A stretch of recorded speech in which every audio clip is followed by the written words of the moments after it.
در کوچه‌های پر از باران من تو را آرام می‌جویم، از میانی هر ستاره نامی تو را هیسته می‌گویم.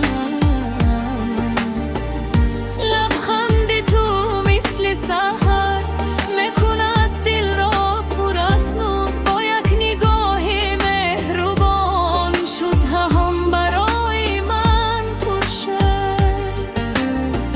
بیا نزد من ای عزیز، دلم به تو آرام نیست، هر نفسی من بگوید عشق ما هنوز هست.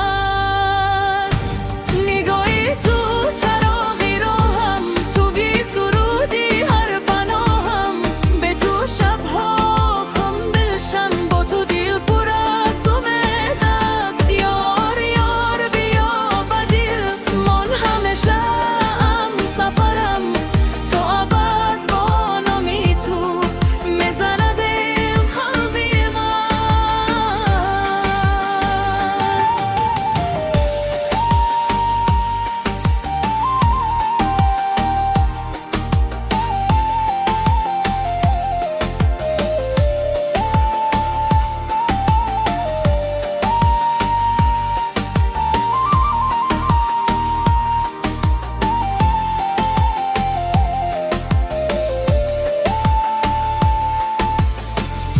بودی سحر آواز آور از محبتی پاکی ما، هر قدمت گلی نفشود در راهی آرزوهای ما.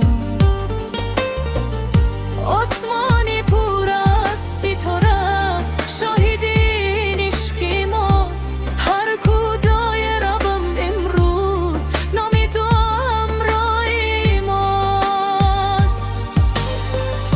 اگر شب دراز شود من تو را انتظار میشوم، با یک تبسم از تو باز زنده میشوم. آه ای یارم نزدیک بمان.